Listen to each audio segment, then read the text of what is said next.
Cement pipe करून तेलंगणामधून महाराष्ट्राला supply करायचे. त्या काळात महाराष्ट्र गव्हर्नमेंटने असं एक नियम काढला होता, ज्यांनी महाराष्ट्रात कारखाना उभा केला त्यांचाच पाईप खरेदी करावा असा तरी एक नियम काढला.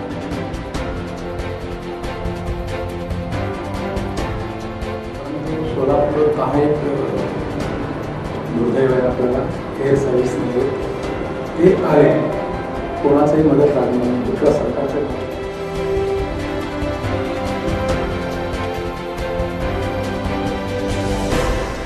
ते काही गव्हर्नमेंटवर ठीक आहे, गव्हर्नमेंटवर क्रिटिसाइज करायचं, तरी काय करायचं नाही, तरी करायचं, बाकी सगळ्या गोष्टी काही गव्हर्नमेंटला करायचं.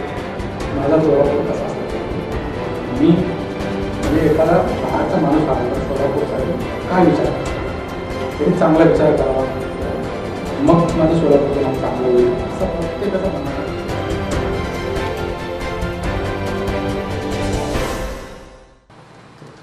नमस्कार.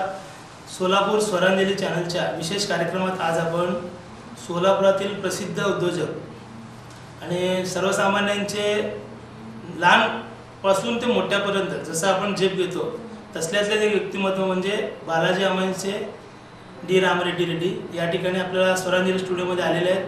आपण त्यांच्याशी संवाद साधूया आणि त्यांच्याशी आपण चर्चा करूया की उद्योग क्षेत्रात आत्ताची जी गरज आहे की सर्वसामान्य व्यक्ती एज्युकेशन झाल्यानंतर बाहेरगावी जातो, पण सोलापुरातील व्यक्ती बाहेरगावी जाण्यापेक्षा आपल्या सोलापुरातच नवीन काय तर करता येईल का, यासाठी आपण त्यांच्याशी थोडं चर्चा करूया. सर, आपण आमच्या स्टुडिओमध्ये आलात, पहिल्यांदा मी स्वरांजली चॅनल परिवारच्या वतीनं आपल्याला हार्दिक शुभेच्छा देतो.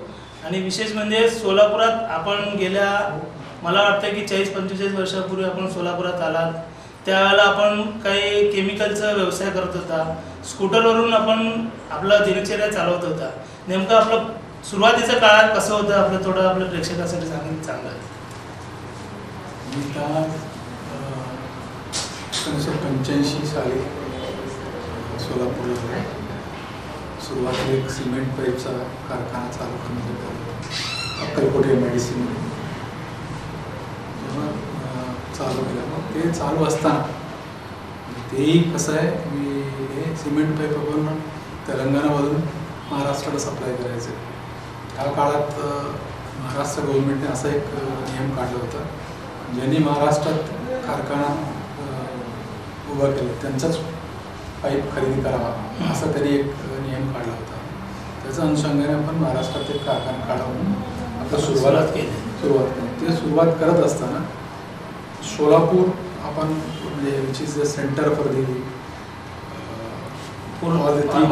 थ्री स्टेट्स कर्नाटका, तेलंगणा आणि बॉर्डरवर आहे, इथून कुठेही जाऊ शकतो आपण. हा लॉजिस्टिक पॉईंट ऑफ व्ह्यू हा एक चांगला प्लेस आहे म्हणून आपण निवडलो तेव्हा.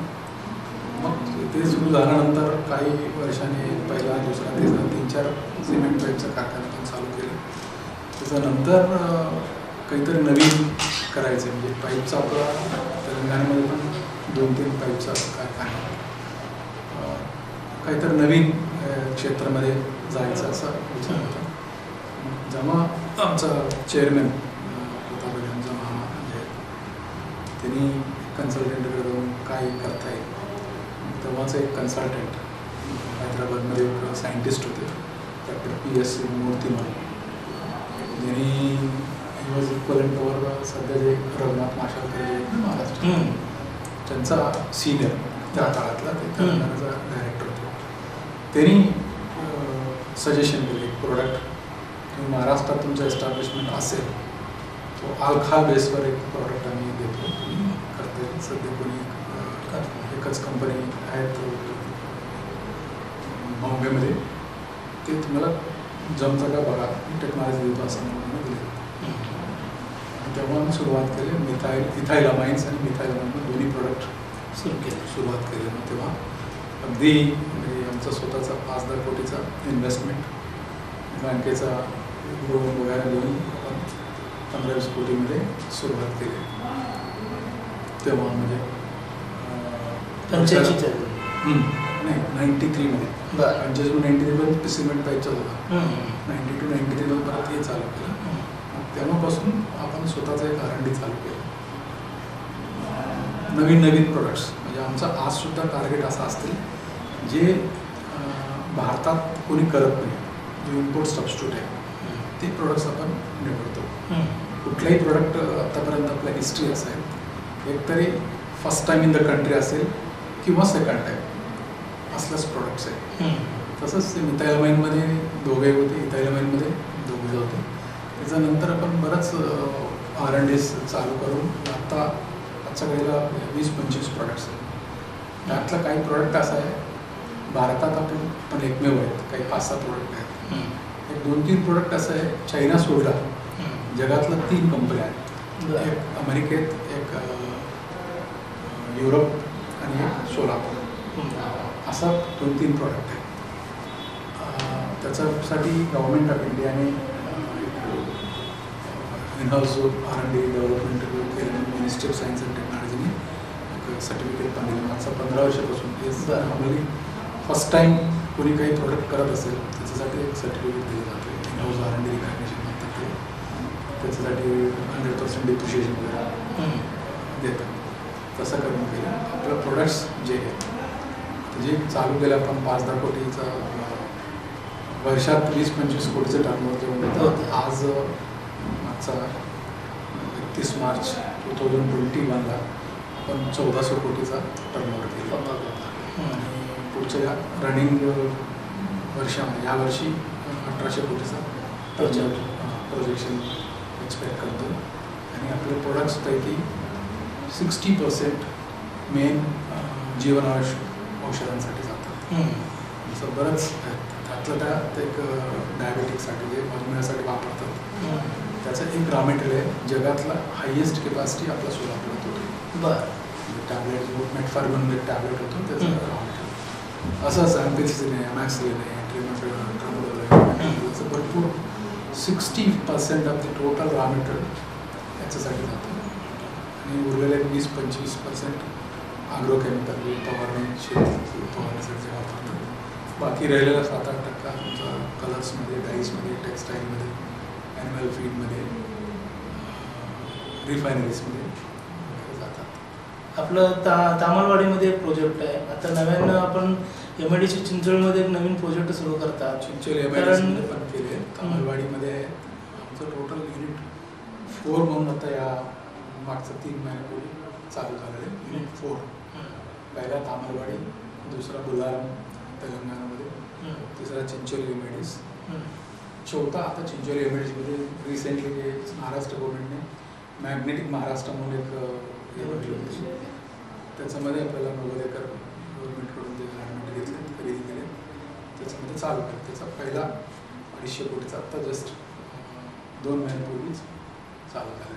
आता जो MIDCमध्ये आपलं चिंचोळी MIDCमध्ये जे प्रोजेक्ट सुरू होणार आहे त्या प्रोजेक्टमध्ये नेमकं काय काय असणार आहे?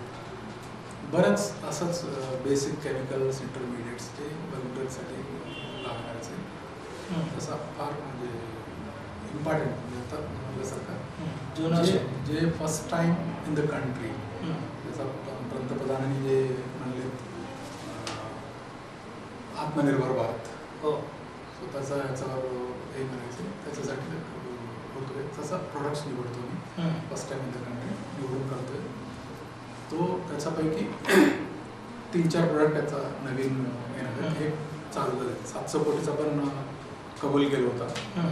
पुढचा 7 वर्षात आपण 700 कोटीचं इन्व्हेस्टमेंट करणार आहोत चिंचोली MIDCमध्ये. त्यातला पहिला 200-250 कोटीचं इन्व्हेस्टमेंट आता झालेलं आहे. यावर्षी 100 कोटीचा मार्चपर्यंत होत आहे. पुढचं 2-3 वर्षात नवीन प्रोडक्ट्स आहेत. असंच म्हणजे फर्स्ट टाईम इन द कंट्रीचं. आता या मार्चपर्यंत एक नवीन प्रोडक्ट आहे डायमिथाइल कार्बोनेट म्हणणारा एक प्रोडक्ट आहे जो फार्मा जास्त इम्पॉर्टंट म्हणजे बॅटरीजमध्ये जातात. लिथियम बॅटरीजमध्ये जाणारा प्रोडक्ट आहे. ते भारतात कोणी करत नाही. सध्या आपलं भारत 10-15 हजार टन इम्पोर्ट करतात. त्याचंच प्रोडक्शन पण त्या ठिकाणी सुरू होणार आहे. ते मार्चपर्यंत. त्याच्यानंतर 3-4 प्रोडक्ट्स भरपूर आहेत डिफरंट. सर मला अजून एक विचारायचं आहे की मध्यंतरी अमेरिकेने एक आपलं त्यांच्या प्रोडक्शनमध्ये आपलं एक नाव आलं की त्या नावामुळं सोलापूरचं नाव चर्चेत आलं. कारण बॅन केलं, सोलापूरच्या एका औषधाला बॅन केलं, त्यामध्ये आपलं नाव होतं बालाजी अमाईन्सचं प्रोडक्शन असेल त्याबद्दल नाव. नेमकं ते प्रोडक्शन काय होतं आणि कशासाठी आपल्याला बंदी घातली होती? सी कसं असतं, प्रत्येक याच्यामध्ये पॉझिटिव्ह आणि निगेटिव्ह म्हणून असतात. ड्युअल यूज म्हणतात. आता जे आता तुम्हाला सांगितलं अँटी डायबिटिक, त्याच्यासाठी लागणार आहे डायबिटलमाइन, हायड्रोक्लोरिकमध्ये.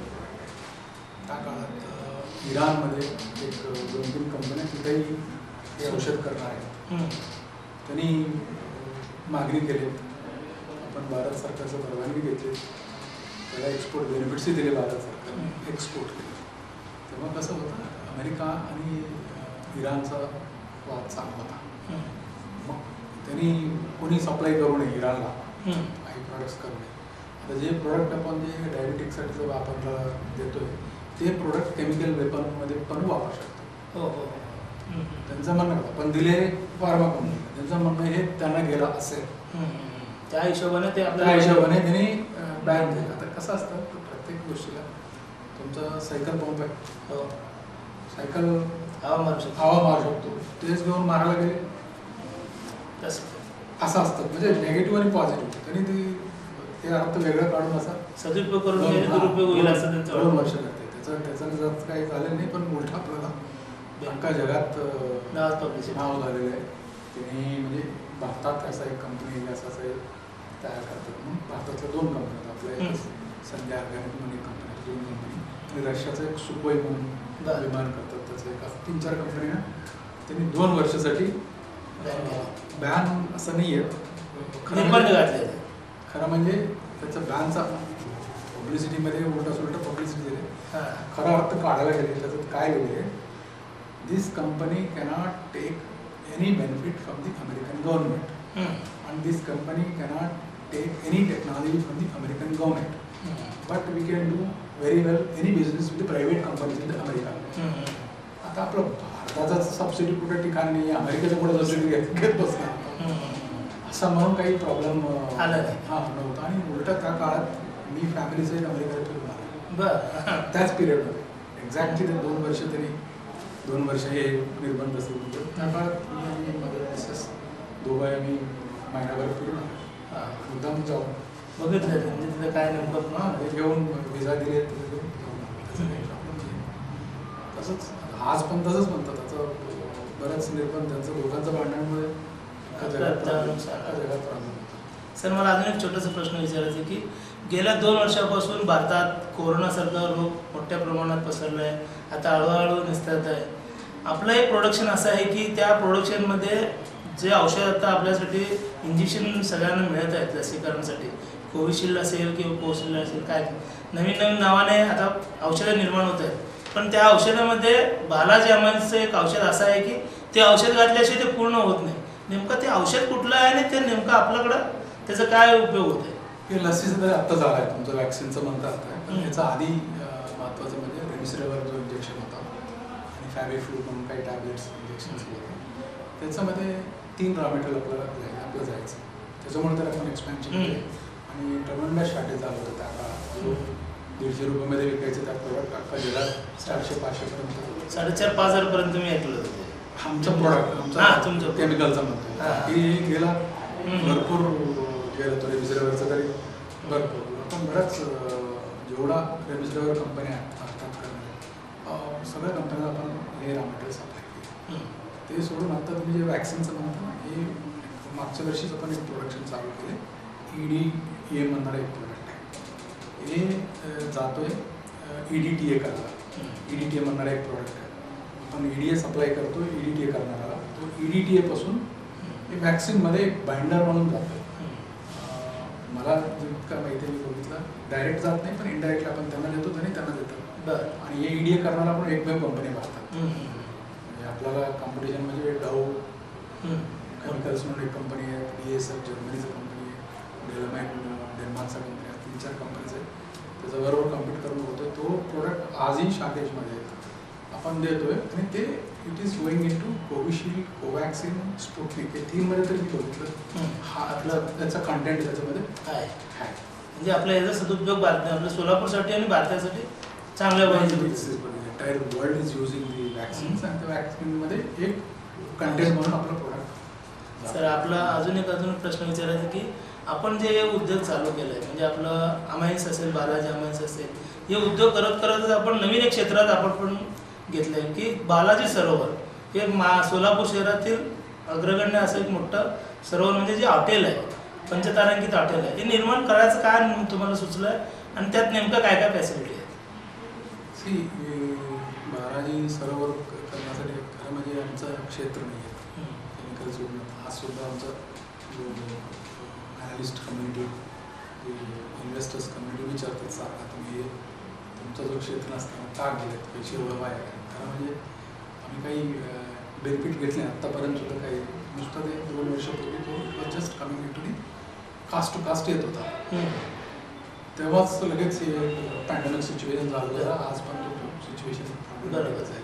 सर्वात जास्त पॅन्डेमिकमुळे प्रॉब्लेम झाला असेल तर हे तुमचं बार्बर कम्युनिटी आणि आमचं हॉटेल इंडस्ट्री दोन्हीच बरोबर. सर्वात पहिला बंद केले हे 2 आणि सर्वात शेवटी अजून सुरू व्हायचं आहे असं केलेलं आहे. आणि हे आपण काय केले त्या काळात जेव्हा 10-12-13 वर्ष दिवस चालू केले तेव्हा सोलापूरमध्ये आम्हाला जे आम्ही 60 कंपनीमध्ये एक्सपोर्ट करतो आमचे प्रोडक्ट्स. कुठेही एखादा गेस्टला फॉरेन गेस्टला आणायचं म्हणजे सोलापुरात काही सोयी नव्हतं to the standard of foreigners. त्याच्यासाठी आणि तेवढंच नव्हे त्या काळात सोलापुरातला जो हॉटेल इंडस्ट्री होता, समजा रोज 100 रूम लागायचे पूर्ण इंडस्ट्रीसाठी, त्यातला 10 रूम आपला असायचा. That was a situation. 10% of the demand was from the Balaji group only. तो एक होता. आणि ऑपॉर्च्युनिटी सारखा दिसला, गॅप होता. म्हणजे रूम्स कुठं भेटायचं नाही. शाळेत तेही स्टँडर्डचं नसताना सुद्धा रूम्स भेटायचं नाही. ते 10 वर्षाचा विषय झाल्यानंतर आता बरोबर ते वेगळे विषय.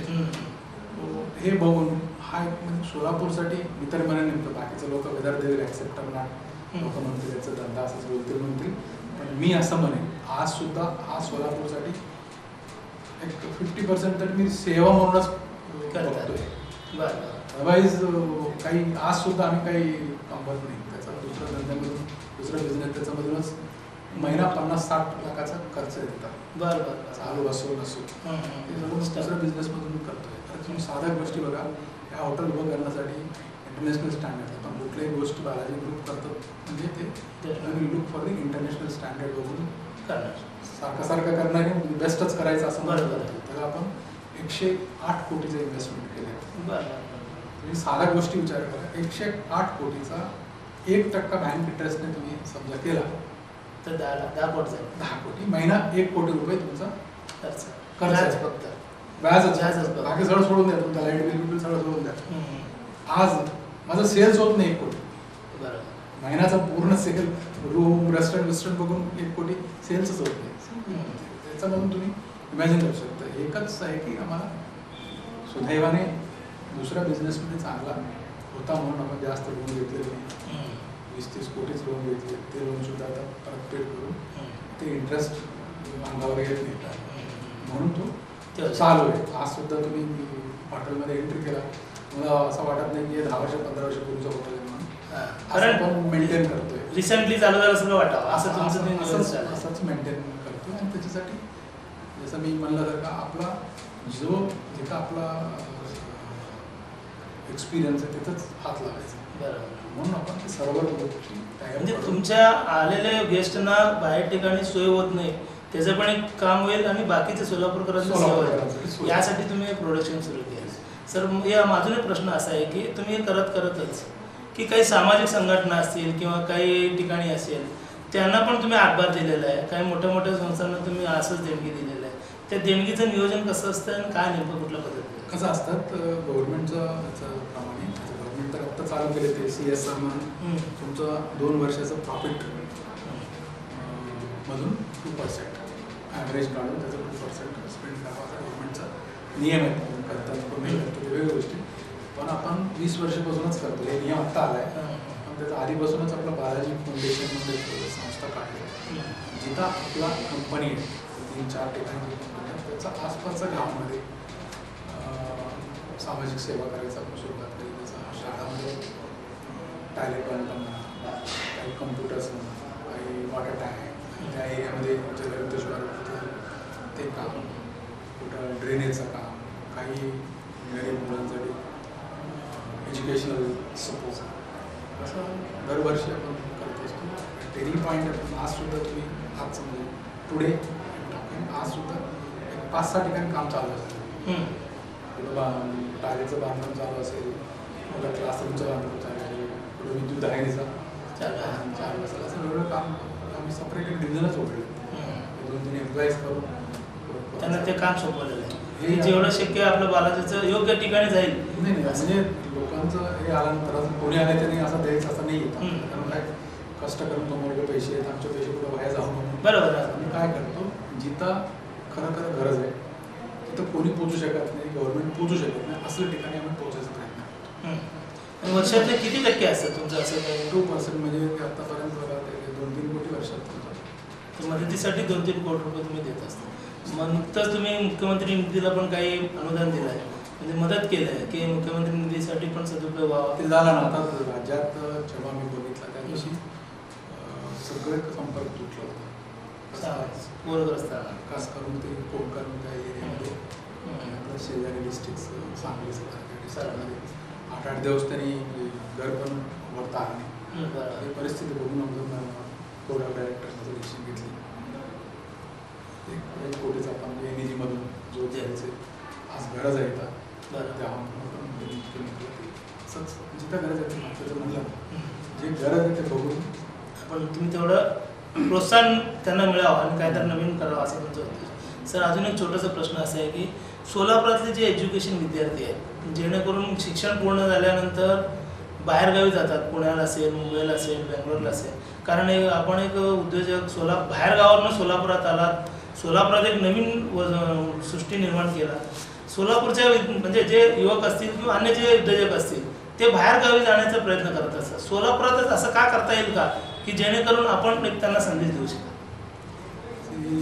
मी एकटं बोलून काही उपयोग नाही आहे. सोलापुरात म्हणून बोलतोय एअर सर्व्हिस, कोणी बोलले की परत तेच बोलतात असतील, परंतु सोलापुरात हा एक दुर्दैव आहे आपल्याला, एअर सर्व्हिस नाही आहे.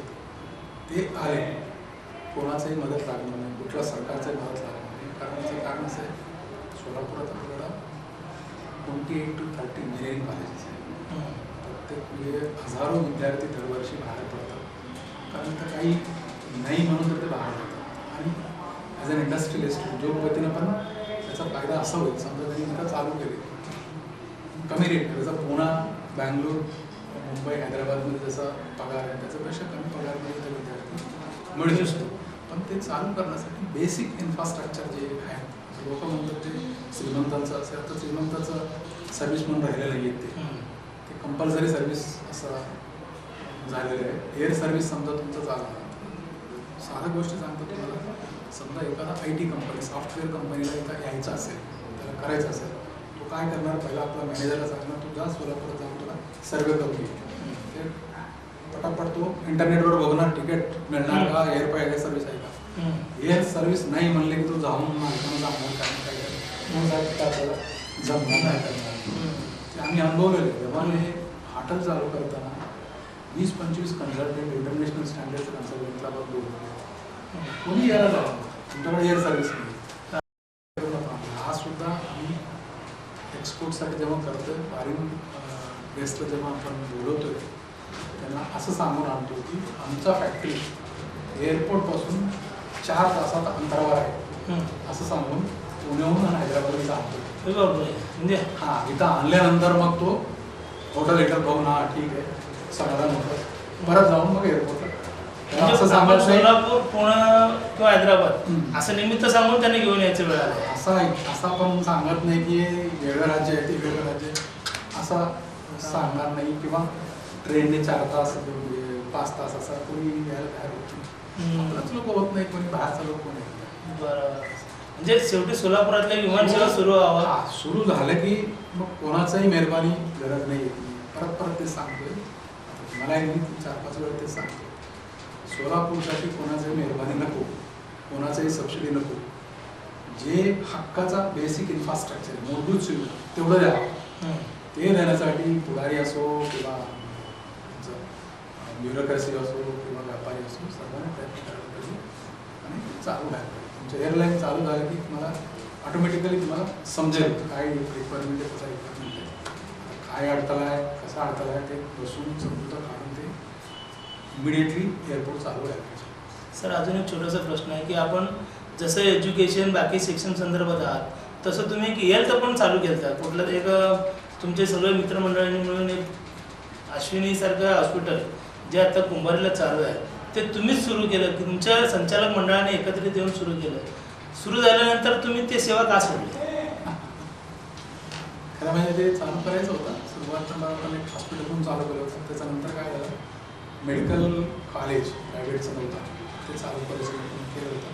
एवढं दिवस कोणी विचारलं नाही, मी कुठे कुठे लग्न नव्हता कोणाला काय करता. मी मला देर अबाउट 22 people 22 लोक आहेत, त्यातल्या दोघं ते अमेरिकेतले. आम्हाला बघून जे पैसे गुंतवले ते चालू केले. चालू झाल्यानंतर थोडं पॉलिटिकल आमचा बरोबर जो एक पॉलिटिशियन होता त्यांना बघून दुसरे पॉलिटिशियन्स त्याला पूर्ण राजकारण म्हणून दिलं. येऊन असं केलं की म्हणजे याला द्यायचंच नाही. आम्ही जिथे जिथे गेलो परमिशनसाठी तिथं आम्ही आम्हाला समजलं की आमचा क्षेत्राचं नाही. मग आपण बाहेर आलो, ते दुसऱ्याने घेतले त्यांना परमिशन आला. तुम्हाला मिळू शकलं नाही पण त्यांना मिळू शकले. त्याच कारणासाठी थांबून जातात, फक्त त्यांना मिळालं. त्यांचं परमिशन आलेलं आहे. आता पोस्ट ग्रॅज्युएशन ठीक आहे, तेवढंच आम्ही हॅप्पी आहे. कारण सोलापूरसाठी मोठा कॉलेजचं चालू आहे, मेडिकल आणि पोस्ट ग्रॅज्युएशन चालू आहे. चांगल्या गोष्टी आहे सोलापूरसाठी. तिथले विद्यार्थी काहीतरी कुठेतरी बाहेर जाऊन 1 कोटी 2 कोटी हे देऊन शिकत होते. ठीक आहे, तिथं आपण प्रयत्न केले. सर अजून एक शेवटचा प्रश्न असा आहे की सोलापूरकरांना तुम्ही काय संदेश द्याल की जेणेकरून सोलापुरातलं तुमची एक अजून एक मनातली इच्छा होती की सोलापुरातलं ट्रॅफिक व्यवस्था सुरळीत व्हावं. तुम्ही मला मध्यंतरी मी चर्चा केल्यानंतर तुम्ही माझ्याशी बोलता बोलता म्हटलं होता की सोलापुरातलं सगळं व्यवस्थित आहे पण सोलापूरचं ट्रॅफिक सिस्टीम बरोबर नाही. सोलापूरकरांच्या पोलीस आयुक्त आता पण नवीन आलेले आहेत, त्यांना पण तुम्ही संदेश दिला. सोलापूरचा लोकांना इथले जे नागरिक आहेत त्यांना एक सवय झालेली आहे, प्रत्येकाने गव्हर्नमेंटवर डिपेंड नाही, गव्हर्नमेंटवर क्रिटिसाइज करायचं. त्यांनी काय करत नाही, त्यांनी काय करत नाही. तर ट्रॅफिकसारख्या गोष्टी काही गव्हर्नमेंटला करायचं. प्रत्येकानं हे डाऊनपर्यंत कॅल्क्युलेट व्हायला पाहिजे की माझा सोलापूर कसा असला पाहिजे. मी म्हणजे एखादा बाहेरचा माणूस आल्यावर सोलापूरसाठी काय विचार करतात, त्यांनी चांगला विचार करावा, मग माझं सोलापूरचं नाव चांगलं होईल असा प्रत्येकाचा मनानं यायला पाहिजे. तोपर्यंत काही करू शकतो. आता सर्वात जास्त वाईट गोष्टी म्हणजे तुमचे उत्सव. हर आठवड्याला एक उत्सव चालूच असतो, काही ना काही. हे जयंती उत्सव करा, काही करायचं मी म्हणत नाही, प्रत्येक जयंती साजरा करायचं, पण कितपत करायचं, व्हॉट एक्सटेंट मी शिकतो, किती वेस्ट करायचं. तिथं तुम्ही बघा प्रत्येक मंडपमध्ये ठरून बसून असतं दिवसभर. It is a national waste. शिकलेलं पोरात बसून दिवसभर नाचगाणं करत असतं. ते एक नाही आहे, गल्ली गल्लीत आणि जर 10-15 दिवसांना दुसरा नवीन म्हणजे असं दिसतंय की बाहेरच्या लोकांना असं वाटतंय की काहीतरी कारण शोधतात तिथल्या लोक, हे करण्यासाठी काहीतरी कारण शोधतात असं दिसतं. हे सगळं थोडं बदल व्हायला पाहिजे. हे बदल करण्यासाठी गव्हर्नमेंट आणि ॲडमिनिस्ट्रेशन बरोबर मेन इथली जनता समजून घ्यायला पाहिजे. प्रत्येकाने, मीच म्हणून प्रत्येकाने, एव्हरीबडी शुड अंडरस्टँड. येस, बाहेरचं बघून आपण समजून घ्यायला पाहिजे. माझं काय, मला काय, असं केलं तर ते सुधारणार. अदरवाईज इथल्या सोलापूरचे जो कामगार आहे सारखं म्हणतो फार कष्ट आलं. 1-2-3% असतात कुठल्याही संस्थेमध्ये. माझा अनुभव मी सांगतो, 30 वर्षापासून मी बघतोय की one of the best workforce in Solapur. चांगला काम करतात, एकदा कामाला लागलं की एकदम हे असतं. मनाने काम करतात. मनाने काम करतात. सुरुवाती कष्टाळू घेतले लोक थोडं 2-3% असतात ते बिघडण्यासाठी बघतात, पण ते प्रत्येक ठिकाणी ते असतात. सर अजून एक शेवटचा प्रश्न की सध्या सोलापूर शहर स्मार्ट सोलापूर म्हणून डेव्हलपमेंट होत आहे. या स्मार्ट सोलापूरचं डेव्हलपमेंट तुम्हाला मनासारखं वाटतंय का? स्मार्ट तसं बोलता येत नाही, ही सुरू आहे. मी फार लहान पडतो त्याच्यासाठी बोलण्यासाठी. कसं आहे, नियोजन नसतं. मी एक पत्र लिहिलं होतं तेव्हा सुरुवातीलाच फक्त त्यांनी आव्हान केलं होतं कसं करायचं स्मार्ट सिटीसाठी. कोणाचं सजेशन्स होतं मला मी असं कमिशनर ऑफिसमध्ये नागपूरमध्ये केले, भिवंडीमध्ये केले कमिशन, चंद्रशेखरमध्ये कमिशन. आणि सर्वप्रथम तरी काय करायला पाहिजे, प्रत्येक गल्ली बोलीत जे तुमचं मास्टर प्लॅनप्रमाणे गटारे मोठा हे काढायचं, चॅनल काढायचं, त्याच्यामध्ये तुमचं केबल, टेलिफोन केबल, बाकीचं तुमचं मोबाईल केबल, हे सगळं केबलसाठी ड्रेनेजचा हे सगळं त्याच्यामध्ये जाण्यासाठी सर्वप्रथम ते करायला पाहिजे. आपल्या सोलापुरात काय होतं, त्याच्यात एकदम चकाचक रोड होतं आणि मागून एक खोदत होतं. बरोबर. हे नियोजन अभावी होतं. त्यांना समजा तो म्हणतोय माझा काय संबंध आहे, खोदणारा म्हणतोय मला आज ऑर्डर दिली मी खोदतोय म्हणतोय, पुढचा म्हणतोय मला आधीच ऑर्डर दिली हे रोड काढण्यासाठी मी केलं म्हणतो.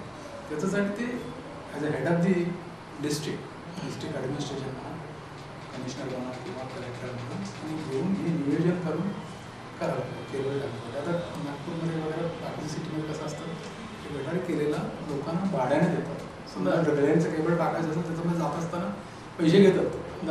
तुझा खर्च वाचवले ना, आम्ही आमचं रेडीमेड हे दिलं याच्यामधून घाल आणि एवढं पैसे दे असं असतं. आणि रोड पण चकाचक असतो, जे पैसे खर्च करताय त्याचा वया जात.